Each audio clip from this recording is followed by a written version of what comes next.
Barbosa, grande jurista do século XX, foi consultado por um outro grande advogado, Evaristo de Moraes, em uma consulta que ficou conhecida como O Dever do Advogado. Um livro pequeno, mas de grande ensinamento para todo estudante, todo advogado. E Rui Barbosa disse que, ao lado do acusado, fosse quem fosse, inocente ou criminoso, existisse sempre um advogado.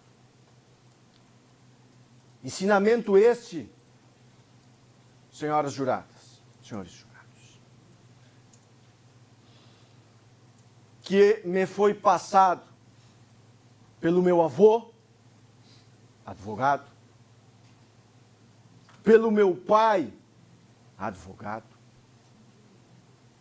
e que me acompanha nessas 2 décadas enquanto advogado. Eu volto, eminentes julgadores, à tréplica, em homenagem à advocacia, em homenagem ao Tribunal do Júri, que tudo me deu na vida. Se eu conseguir, com muito esforço, trilhar um caminho dentro da advocacia criminal, foi graças ao Tribunal do Júri. Eu recordava, juntamente com a doutora Graziella, de quando a conheci há cerca de 12, 13 anos atrás, é um pouco mais, acho, uns 14 anos, nesta cidade de Monte. Quando fui chamado aqui pelo magistrado da comarca para atuar na defesa de um réu que não tinha condições de constituir um defensor. Prontamente atendi, como sempre faço, quando sou chamado pelos juízes deste Estado, pelos juízes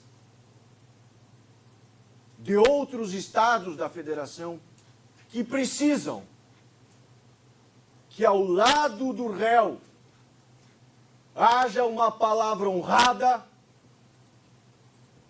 em defesa dos seus direitos. Porque é o réu, inocente ou culpado, a ele deve ser garantido uma defesa. E a ele só pode ser imposta uma sentença penal condenatória se condenado, e se julgado, e se processado, dentro das regras de um ordenamento jurídico, que, dentre elas, garante a todo réu a assistência de um defensor. Eu quero iniciar os meus argumentos finais, as minhas palavras finais, as minhas súplicas finais, agradecendo aqui, publicamente, a família, a essas 2 mulheres, a essas 2 filhas, que bateram as portas do nosso escritório, suplicando, pedindo, para que nós viéssemos a Montenegro, para que nós estivéssemos aqui,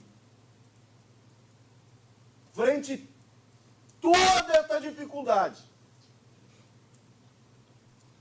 frente justamente toda esta repercussão para falar em nome delas, em nome do réu. Tenho para mim, caro tribunal, que ao advogado não é dado escolher as causas que atuam. Tenho para mim que a função do advogado é realizar a defesa do seu constituinte, seja ele quem for. E neste sentido, eu quero me dirigir derradeiro à sociedade de Montenegro, com todo o respeito, porque eu procuro trabalhar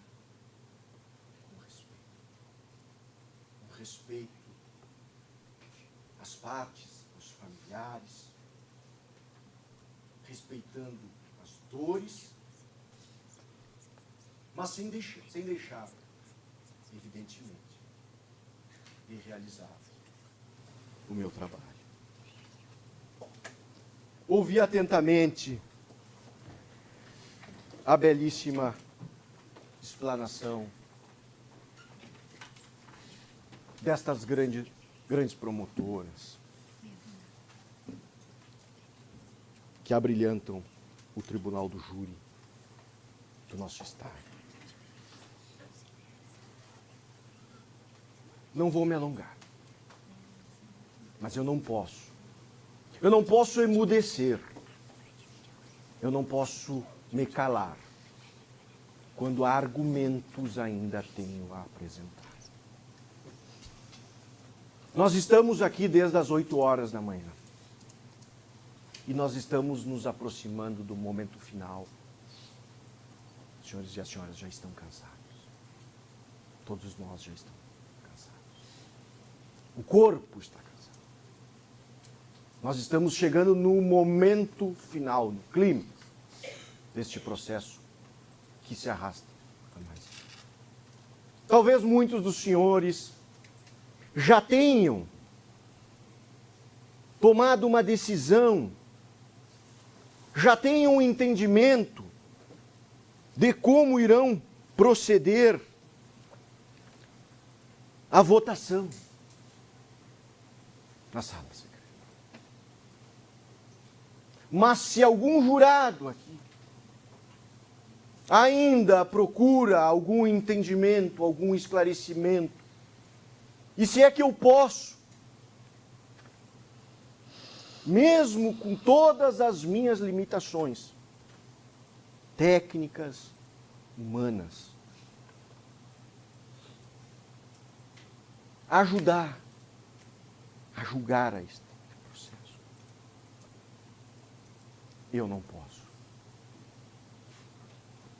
me omitir.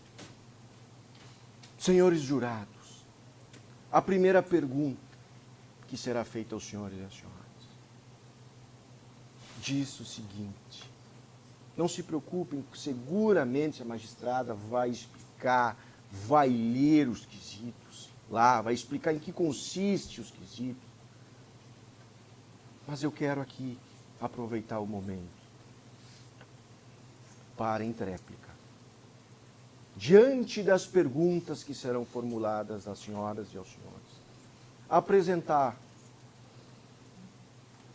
o encaminhamento que a defesa está postulando neste julgamento. Primeira pergunta. Em 26 de janeiro de 2024, por volta das 3 horas da manhã, na residência pertencente ao casal no município de Montenegro, ocorreu a morte da vítima Débora Michels Rodrigues da Silva, consoante certidão de óbito indexado ao evento 1, Alt 2, folhas 15. Se neste dia se por volta deste horário, neste endereço, a vítima morreu. Tanto o Ministério Público quanto a defesa pede que os senhores respondam afirmativamente. Sim, ela morreu. Este dia, por volta deste horário, neste endereço. E aí os senhores serão questionados se o réu Alexandro Alves Gunch provocou a morte da vítima. Se ele, de alguma forma, deu causa à morte. O Ministério Público pede que os senhores respondam afirmativamente, com o que a defesa concorda, e pede que os senhores respondam afirmativamente. Porque ele, de alguma forma, provocou a morte da vítima. As divergências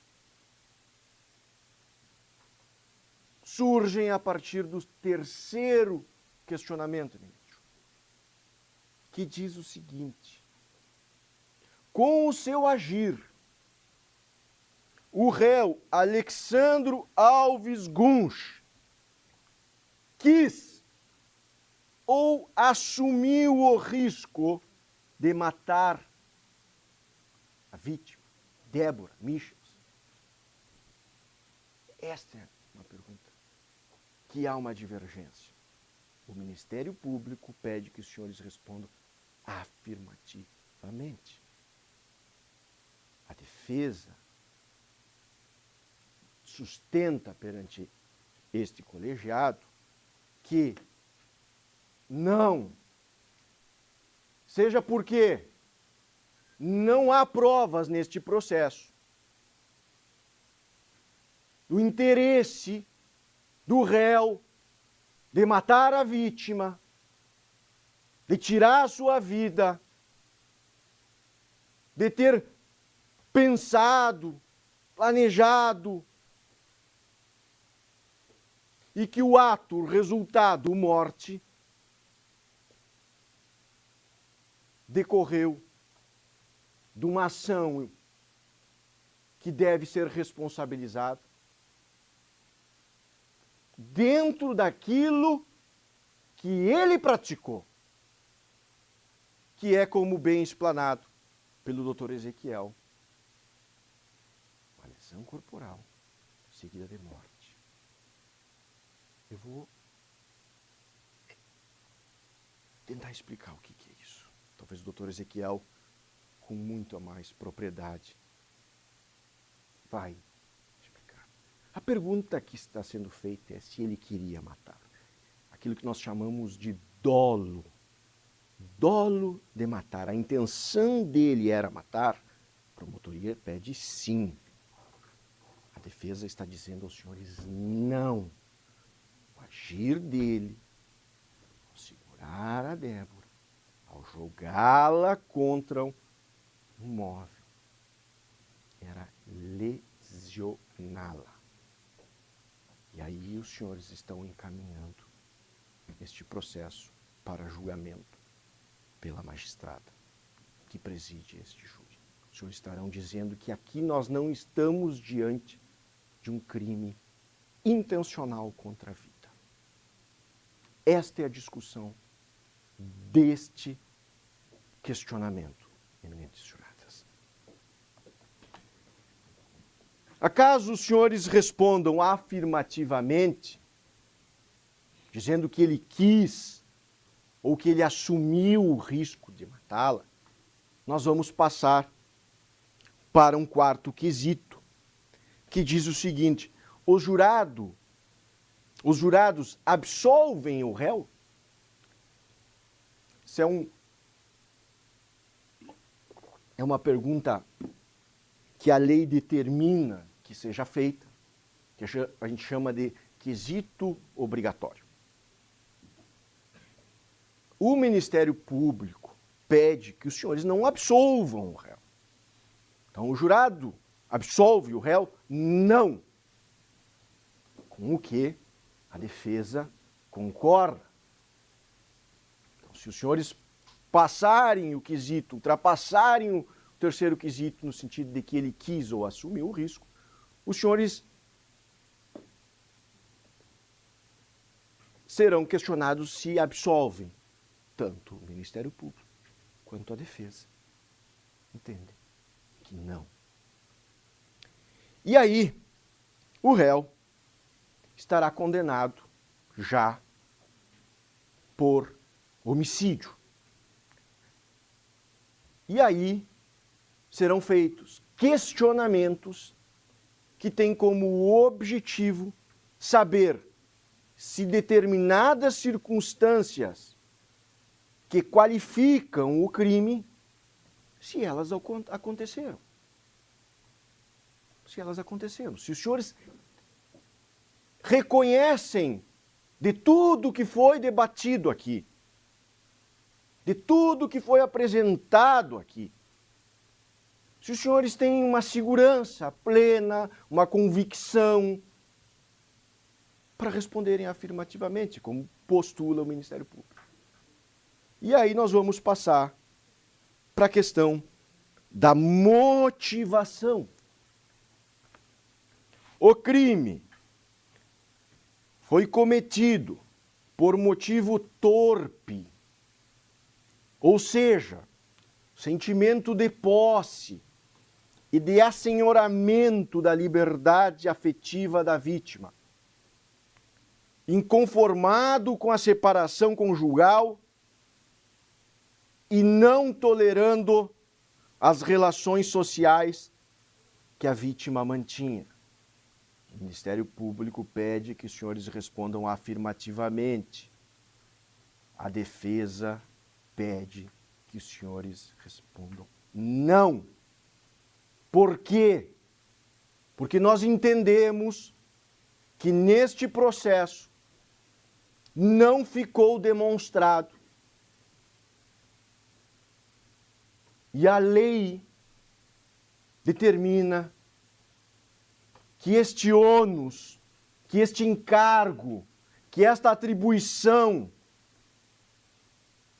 recai sobre os ombros da acusação, demonstrar aos senhores e às senhoras, de uma maneira extreme de dúvidas, que foi por isto.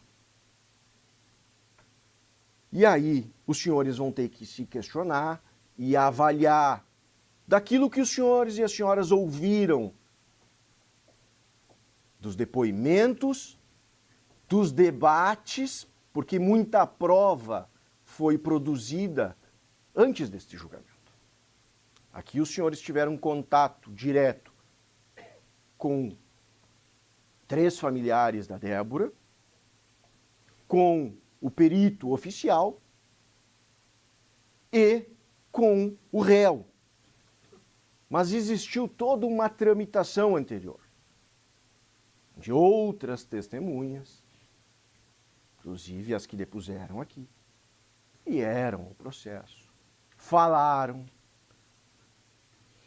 Anteriormente a isso, tivemos uma investigação policial, onde a delegacia de polícia colheu depoimentos para entender o porquê, o motivo.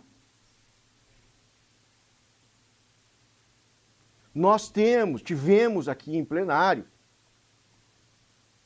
o depoimento de 3 pessoas que foram ouvidas aqui como informantes, tendo em vista a relação com a vítima. E por esta razão, é legitimado, assim como é legitimado ao réu ou aos familiares do réu, também aos familiares, é legitimado que faltem com a verdade e não respondam por o crime de falso testemunho. Justamente pela sua relação. Os senhores tiveram hoje uma prova em plenário, por exemplo, quando a mãe negou que o áudio que foi apresentado aos senhores e às senhoras era dela. Porque, de certa forma, aquele áudio contrapõe tudo, ou grande parte, do que ela vinha dizendo aos senhores e às senhoras. Mas a ela é dado. E nós, eu digo, nós, como sistema de justiça, que a lei é pensada neste sentido, devemos compreender. E neste sentido, esta defesa entende, e eu faço com muito respeito, entende que neste caso, jurada, o processo, a acusação, não alcançou de maneira suficiente, de maneira exaustiva,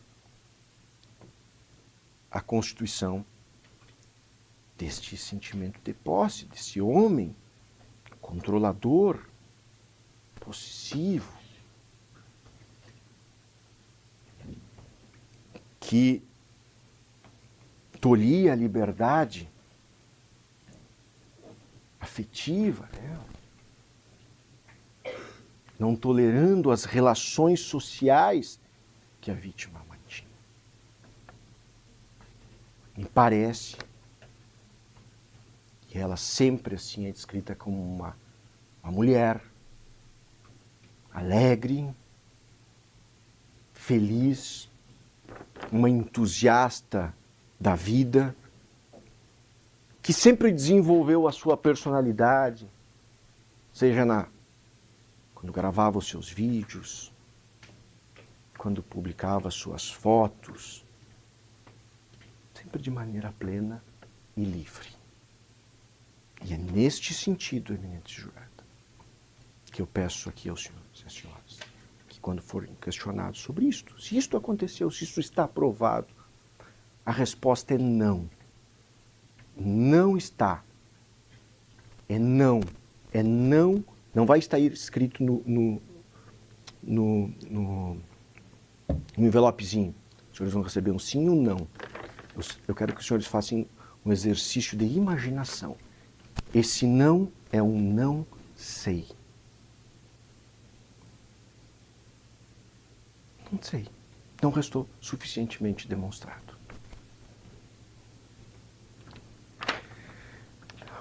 E os senhores, então, passarão para o sexto quesito, que eu vou pular, porque o doutor Ezequiel eu vou pedir que trabalhe esse quesito aqui, que ele se responsabilizou pela explicação, depois eu vou te explicar, mais técnica com relação à asfixia.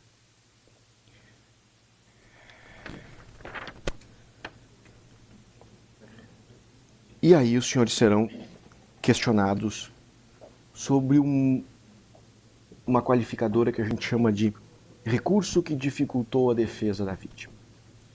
Está assim redigido. O acusado praticou o crime mediante recurso que dificultou a defesa da vítima, valendo-se de sua superioridade física e de inopina, ou seja, de surpresa, sem ela esperar, dificultando assim sua defesa e reação. Foi isto que aconteceu.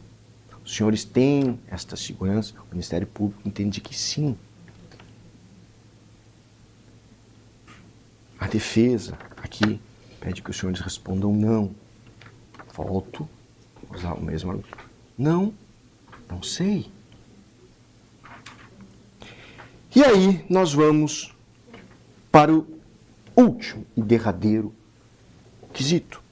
O crime foi praticado contra a mulher por razões da condição do sexo feminino, uma vez que envolveu violência doméstica e familiar, aqui o Ministério Público pede que os senhores respondam sim. Em que a defesa pede que os senhores respondam não. Nós não temos neste processo provas de que esta vítima, que esta mulher era vítima de violência doméstica. Os senhores podem concordar com o Ministério Público de que ele deve ser responsabilizado, que ele errou, que a versão dele é incompatível. Os senhores são livres. Mas eu peço ao júri duas coisas: coerência e responsabilidade com a prova. Não há neste processo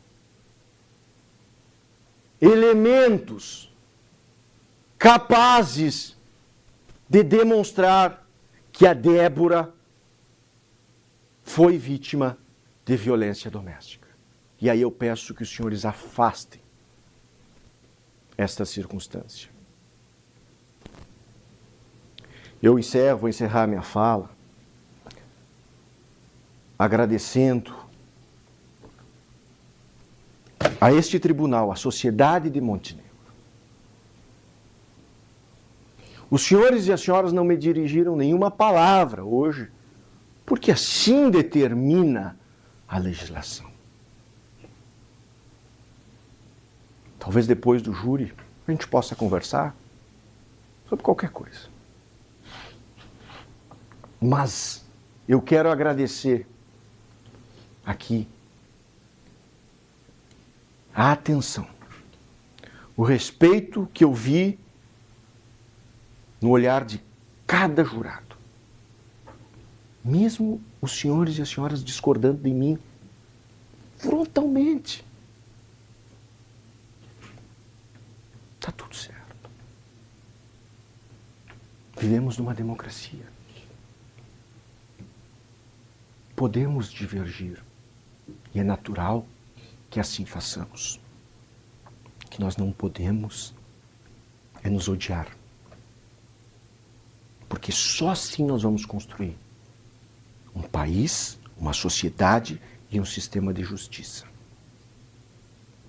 Então eu quero aqui prestar, e isto vai ficar gravado, porque este júri está sendo transmitido para todo o mundo. Para todo o mundo. As pessoas não enxergam os senhores e as senhoras. Eles não saberão quem eram os 7 cidadãos de Montenegro que julgaram o caso da personal Débora, como ficou conhecido. Mas eu quero dizer para todos que acompanham a este julgamento e que em algum momento vão assistir a este julgamento, a operadores do direito, a futuros promotores, a estudantes de direito, que eu falei a 7 pessoas, a 2 homens e a 5 mulheres, que desde o princípio que eu me dirigi a eles e a elas, sempre me respeitaram pelo olhar. E assim eu encerro, agradecendo pela atenção e pedindo desculpas se em algum momento, algum gesto, alguma palavra minha ofendeu qualquer convicção pessoal dos senhores e das senhoras. Eu vou passar a palavra ao doutor Ezequiel.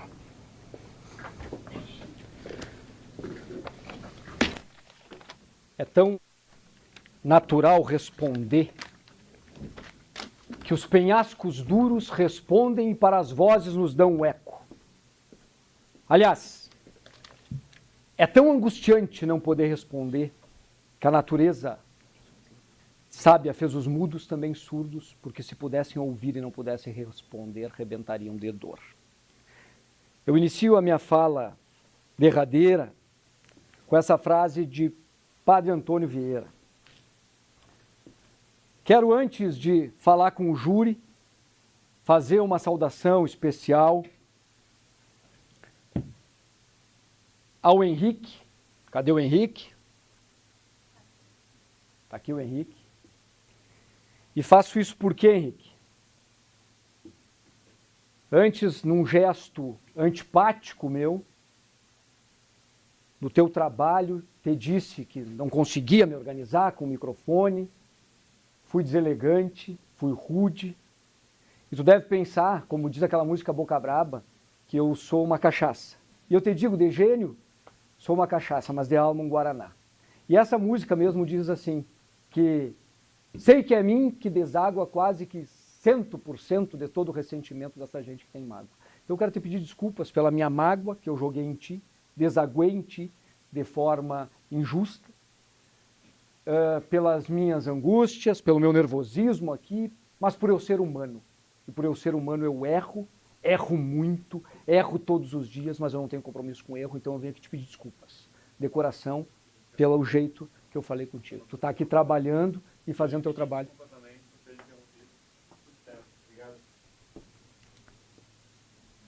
Excelências, e como eu disse com essa frase do Padre Antônio Vieira, eu quero iniciar respondendo algumas questões, que é, me dá os quesitos, Rodrigo, de extrema importância para que se coloque nos seus devidos lugares.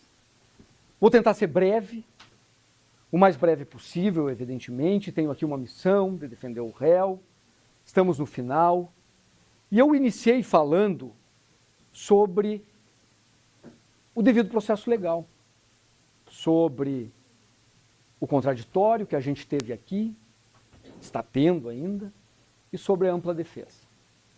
A ampla defesa é essa que está no coração de cada um de vossas excelências.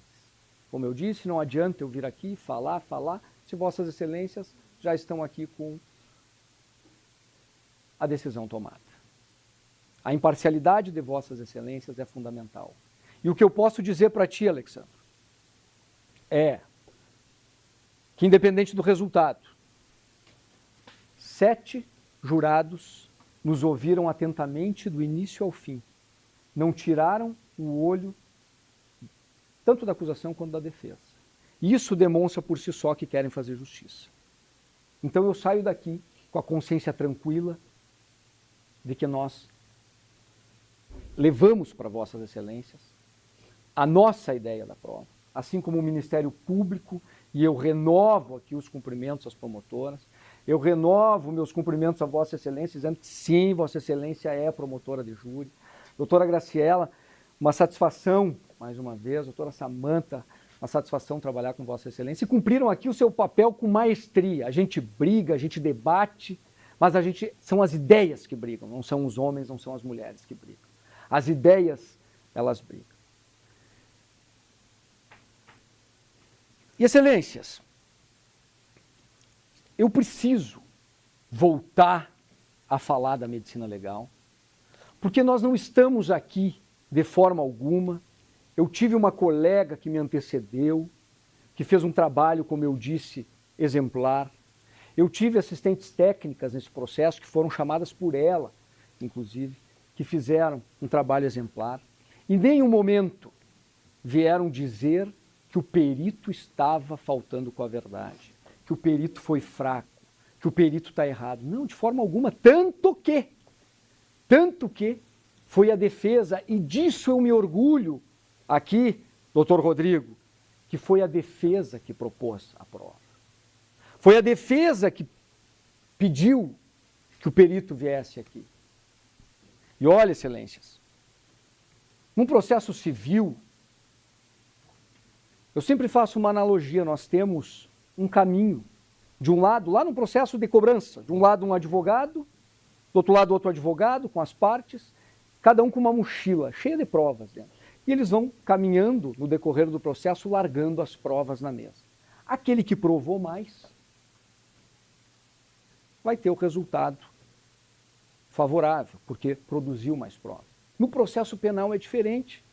No processo penal, quem carrega a mochila da prova é sempre a acusação. É a acusação que tem que provar. E por isso eu digo que eu me orgulho dessa defesa propositiva, que foi a defesa do Alexandro, sempre pedindo provas. Em nenhum momento se vem dizer que o perito mentiu, que o perito faltou com a verdade, até mesmo porque as pessoas falham, a gente erra, profissionais também erram. Quantas vezes, e depois eu vou falar sobre isso, você vai, e a gente tem notícias disso, que se vai num hospital, e no hospital o médico avalia os sintomas, é uma dorzinha aqui, é isso, pode ir para casa, o que tu tem, e quando vê estoura um apendicite, dá um problema, o diagnóstico foi equivocado. Isso acontece, e nós não estamos aqui dizendo que o perito errou, de forma alguma, ele deu uma aula hoje aqui. Eu concordo com o que ele falou aqui. Ele foi muito bem aqui, ele explanou, e é justamente isso que a doutora Andréia trouxe. Nós temos, até certo ponto desse processo, características gerais da asfixia. Agora, se ela foi mecânica, violenta, ou se ela foi natural, é essa investigação que a defesa propôs desde o início. Desde o início, requerendo, tragam os laudos, vamos examinar mais, eu quero complementar os laudos. E isso foi sistematicamente negado, indeferido. As fotografias, que eram sim muito importantes, chegou ao ponto da defesa ter que pedir, olha, eu mostrei a Vossas Excelências, não vou ler tudo de novo, mas mais de 5, 6 vezes, ao ponto da polícia dizer, já está juntado, mas não estava. E aí, volta, não existe fotografia, e logo em seguida, pedimos para o IGP, vamos ver se vem. E vem as fotografias. E por que é importante as fotografias? Porque mostram detalhes, e aí não os gerais da asfixia, mas detalhes que, no caso da Débora, não tinha. E que pode sim afastar o diagnóstico da asfixia mecânica. O senhor perito, quando ele emite o laudo,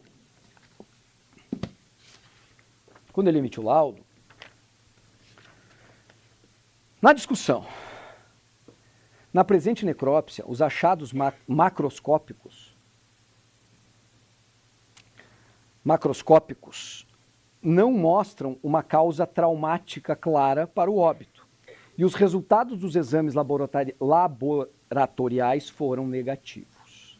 Ou seja, se nós tivéssemos, e eu insisto nisso e repito, um resultado do exame laboratorial, por exemplo, que foi feito cocaína e álcool, positivo, ele seguiria examinando, ele seguiria procurando. E nós não podemos dizer, excelências, que, mas era saudável. Musa que infartou e morreu após desfile sentiu dor no peito um mês antes e associou a ansiedade, diz o marido. Um mês antes sentiu dor no peito. É ansiedade. Talvez tenha ido até no médico, não sei, não diz aqui. Estou chutando. O médico diz, isso é uma crise de ansiedade. Todos... Vai verificar. Morreu. Parada cardíaca. É essa moça aqui. Agora eu posso lá. Uma moça forte. A musa do carnaval. Jovem, 38 anos. Não tinha nenhuma doença pré-existente. E o perito disse aqui hoje, o que eu recebi foi um cadáver. Eu não recebi um histórico. O laudo deu negativo. Ou seja, não tem cocaína. Mas o anabolizante. Mas ele não tinha um histórico. Ele não pode saber, eu não posso exigir que o perito saiba disso. E aí vem os pedidos da doutora. E aí é que eu faço essa crítica. Por que não deferir?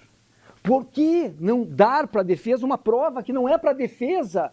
É para o jurado que vai julgar com certeza. Eu sei, excelências, eu tenho 20 anos de advocacia.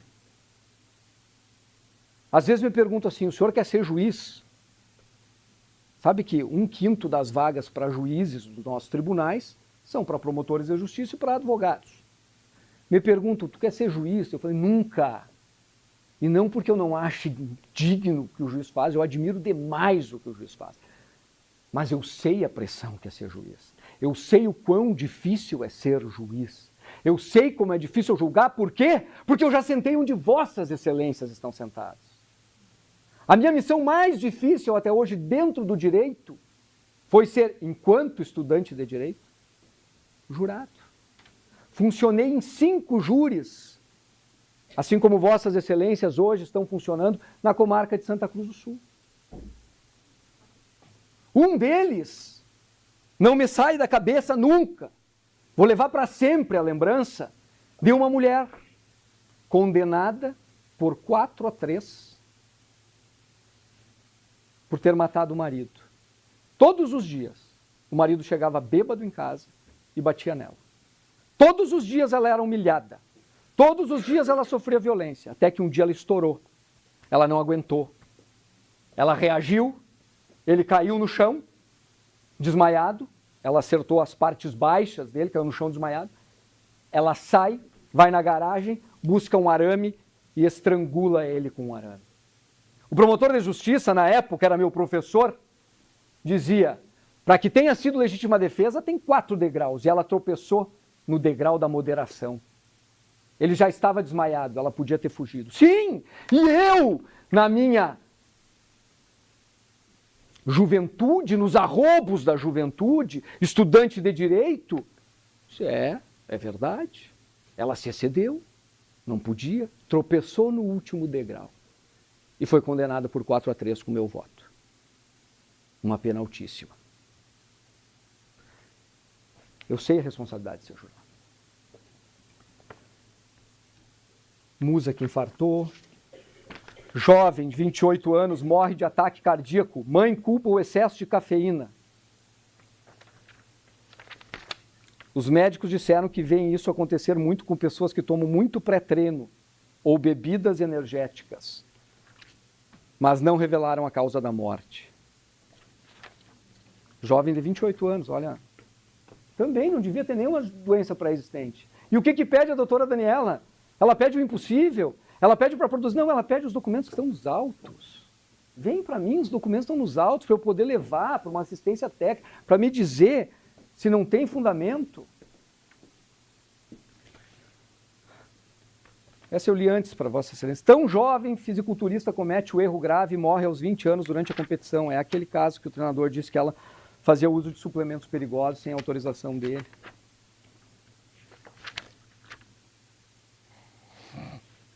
Jovem, uma moça.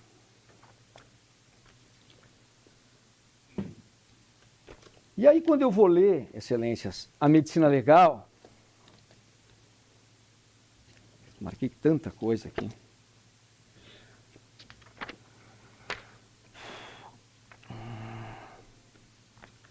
Aqui, eu começo por aqui. A gente vai se perdendo, a gente vai marcando. Classificação das asfixias. Reconhece-se as asfixias clínicas como as produzidas por ventilação pulmonar insuficiente, resultante de doenças, asfixias tóxicas, de cuja produção participam substâncias venenosas ou gases tóxicos, as asfixias mecânicas, que é o estrangulamento, o engasgamento, enfim, de singular importância em medicina legal. Aí nós vamos falar aqui da classificação médico-legal das asfixias, considerando, pois, que a falta de oxigênio é o pivô central da causa mortis por asfixia, a maneira como tal diminuição ocorre permite distinguir. Olha só, aí tem alguns pontos gerais da asfixia, que pode ser também por alteração biomecânica ou músculo-respiratória, poliomielite bulbar ou anterior aguda, curarização, crucifixão, suspensão pelos antebraços, compressão tóraco-abdominal, contração muscular violenta no tétano, na epilepsia, etc. Claro que tem também o estrangulamento, tem o enforcamento, tem a esganadura. Sinais gerais das asfixias. E esse é o ponto que o perito ele encontra aqui, sinais gerais das asfixias. Ou seja, ninguém está vindo aqui dizer... Quanto tempo? Ninguém está vindo aqui dizer que ela não morreu de asfixia.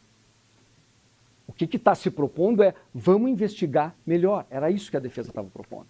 Sinais gerais das asfixias. cianose, cor arroxeada, equimoses. Então, tudo isso tem em todas as asfixias, seja por tétano, seja por uma parada cardiorrespiratória, ela vai ter em todas. Petequias hemorrágicas, protusão da língua, pode ocorrer por causa mecânica externa, como nos casos da asfixia por constrição do pescoço, notadamente o enforcamento ou por edema pós-mortem, como nos afogamentos, cogumelo de espuma externa. Então tem várias aqui e coisas que foram achadas na vítima que são gerais, que não indicam propriamente a certeza.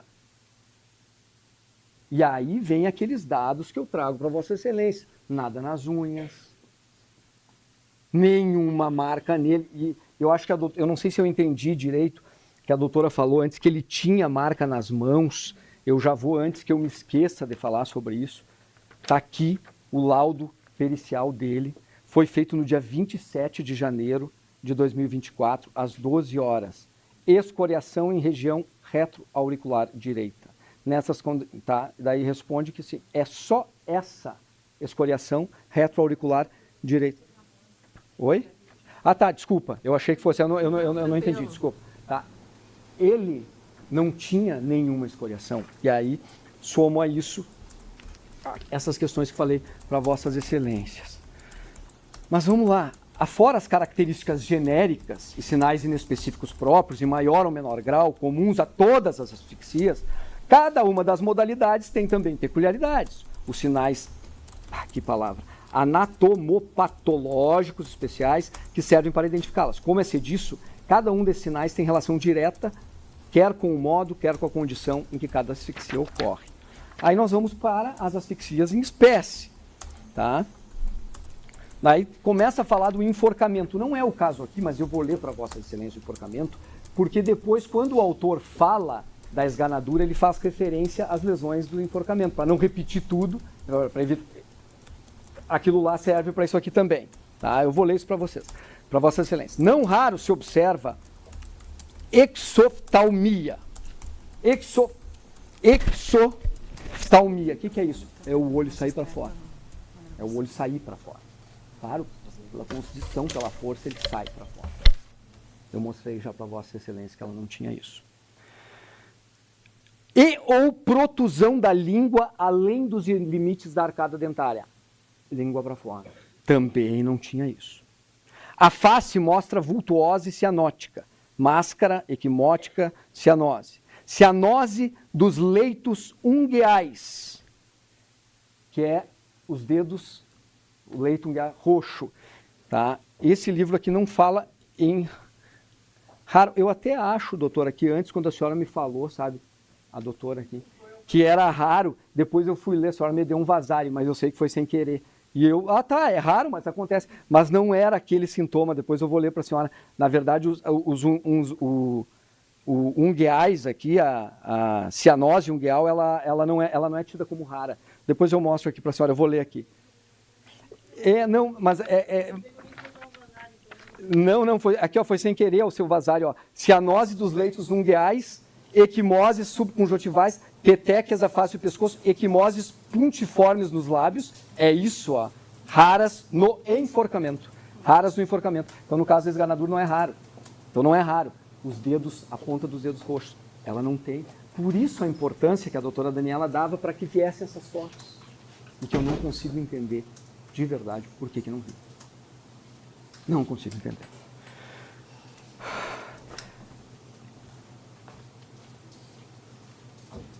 Aqui. Escoriações ungueais podem ser encontradas na margem do sulco como evidências da defesa instintiva e ineficaz. Então, como é importante, ó, a própria pessoa que se enforca, ela se enforca e naturalmente ela vai fazer isso aqui para tentar tirar. Mas ela não quer morrer, ela quer, mas ela vai fazer. E isso, inclusive, é um dos detalhes perecíveis, que não podem ser esquecidos. É a procura de sinais indicativos de reação vital. Isso aí todo mundo tem. Não existe não ter. Que serão úteis para diferenciar se a vítima morreu enforcada ou foi dependurada depois da morte. Quantas vezes a gente já ouviu dizer, lá em Venâncio Aires, teve um caso onde se discutiu muito se a vítima se enforcou ou se foi pendurada lá pelos seus algozes. Uma situação ali em Venâncio Aires. Então, veja bem, tem que ter essas lesões. Asfixia por esganadura. que é o que o Ministério Público diz que aconteceu. O exame do pescoço deverá levar em consideração, além dos elementos gerais, que o perito levou, os elementos gerais ele levou, elencados nas asfixias mecânicas, por exemplo, a ausência de sulco, equimoses pelas pressões das polpas digitais. Então, a polpa digital, ela deixa equimose, ela raspa, tá? Estigmas ungueais, contusões semilunares, escoriações lineares ou em faixa das unhas. Das unhas. Não tem. Não existe isso. Não foi detectado nela. Excepcionalmente se encontram fraturas no osso ióides ou cartilagem tireoide. Nesse caso não teve, mas isso aqui é excepcionalmente. Nem sempre tem. Nem sempre tem. Tá? Às vezes é uma de 17 a 71% dos casos que quebra o osso aqui. Nem sempre tem. Mas enfim, os arranhões tem que ter. E mais, o que eu digo, por que se fala que a tese dele é uma tese esdrúxula? Eu não concordo com isso. Eu não concordo. Tá? Eu não concordo por quê? Porque o que ele relata, pelas lesões que ele não teve, é natural que ela quisesse estar com a mão aqui, ou se fosse até mesmo o cotovelo, se agarrar, arranhar, quebrar as unhas, tirar o esmalte. Não tem. E por que não trazer as fotos? Por que a demora? Por que ser contra trazer as fotos?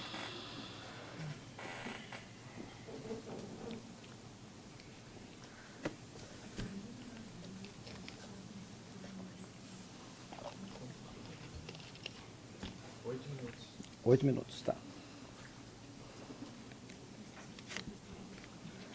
Excelências.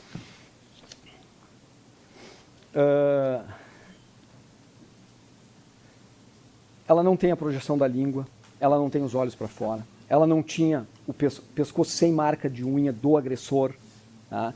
Pescoço sem marca de ela não tinha marcas de mordida na língua e no lábio, que também é natural se morder os lábios, não tinha nada, o perito falou hoje aqui. Não há fratura do ocioide, mas nem sempre tem. As lesões dela são compatíveis com a versão que ele apresentou. Então, o que eu digo a Vossa Excelência, é claro, mas a pena adequada. Bom, mas o jurado não tem que se preocupar com a pena, cada um aqui está fazendo o seu papel. Agora, se essa é a solução jurídica adequada, se é isso que é o mais adequado, nós vamos negar a ele, porque a pena vai ser baixa?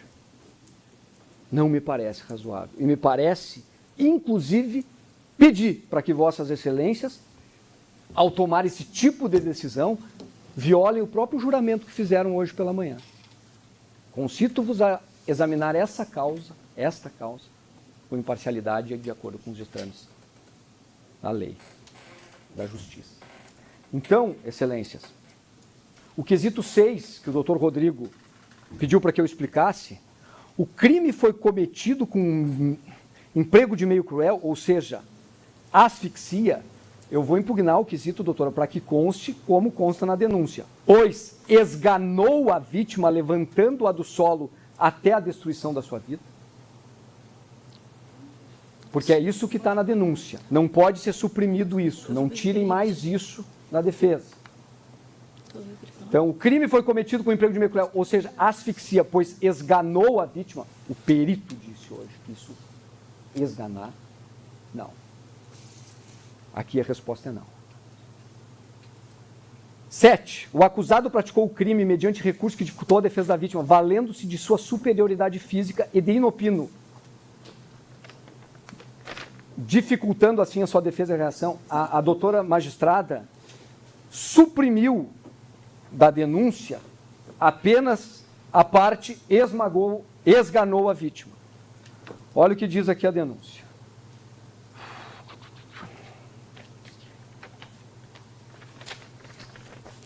O que diz a denúncia? É isso que o jurado tem que botar. O crime foi praticado ainda mediante recurso que dificultou a defesa da vítima, pois o denunciado, valendo-se de sua superioridade física, de inopino, esganou a vítima, levantando-a do solo até a destruição de sua vida, dificultando dessa forma a possibilidade de árvore de defesa ou reação? Essa é a pergunta que deveria ser. A pergunta proposta aqui é: o acusado praticou o crime mediante recurso que dificultou a defesa da vítima, valendo-se de sua superioridade física e de inopino, dificultando assim sua defesa da reação, foi tirado o esganou à vítima, e eu vou pedir para a doutora que coloque de volta o esganou à vítima, porque é isso que tem que perguntar para o júri, e é isso que o perito disse que não aconteceu. Eu vou esperar acabar aqui. Sobre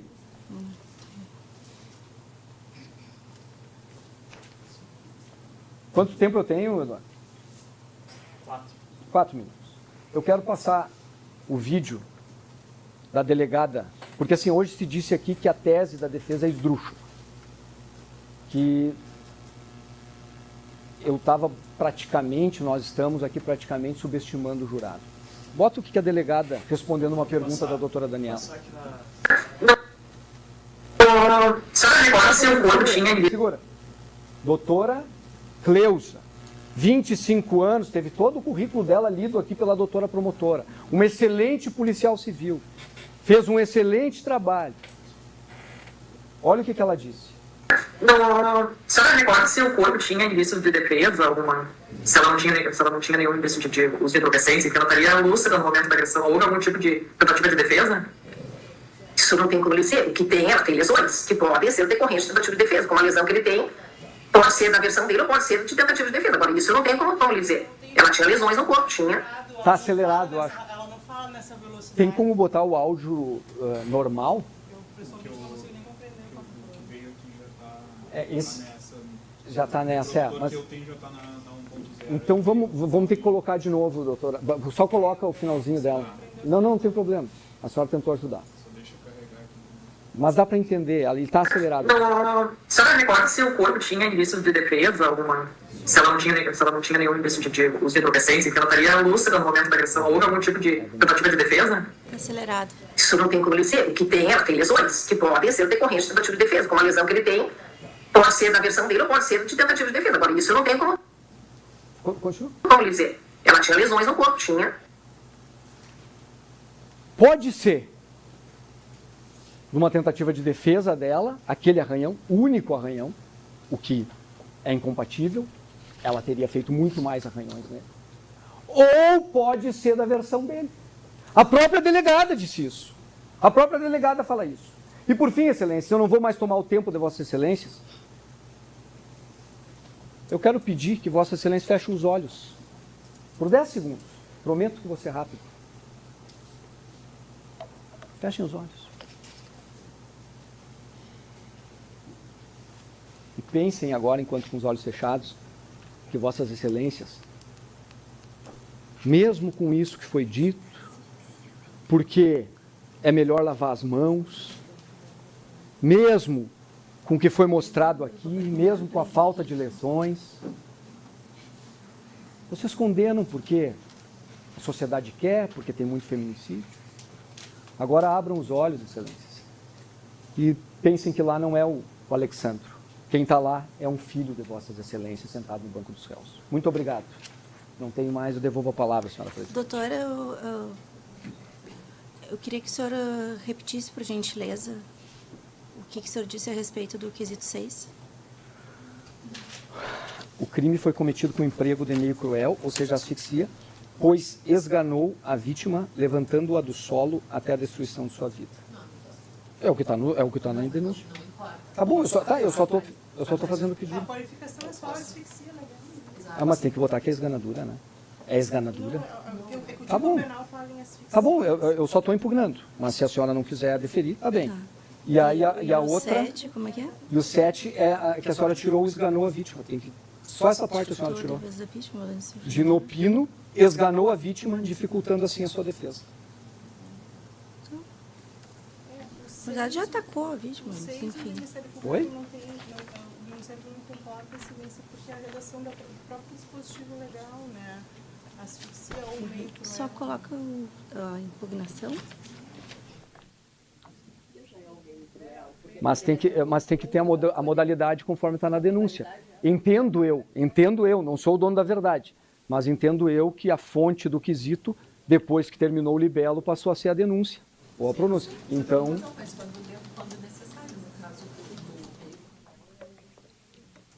Só deixar consignado. Alteração do sexto quesito. E quanto ao 7? Não é que daí violência sobre superioridade física,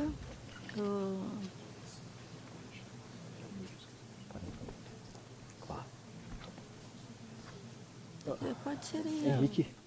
Cadê o Henrique? Licença, eu só vou desligar o meu microfone, tá? Que eu não sei desligar.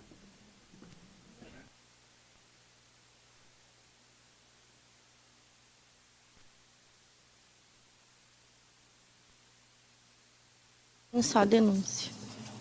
Quer dizer, eu devo ter aqui.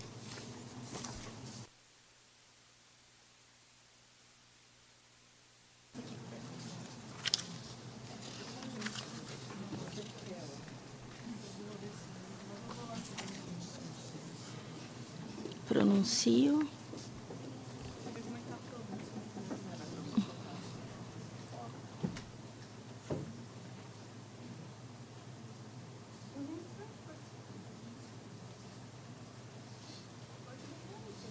Materialidade. Nossa.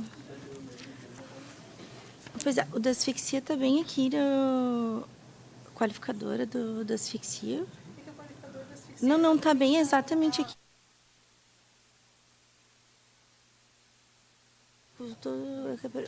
É o caso.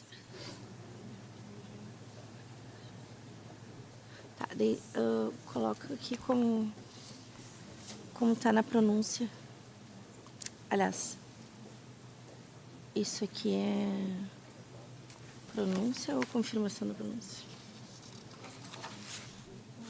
Pronúncia.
Agora nós vamos, antes de suspender, eu pergunto aos jurados se tem algum questionamento, sempre lembrando que devemos fazê-lo por escrito, para que eu possa indagar a defesa, a acusação ou a defesa. Esse é um momento, aquele final. Não? Encontram-se aptos ao julgamento, então vamos passar à sala secreta, por gentileza, daí podemos suspender.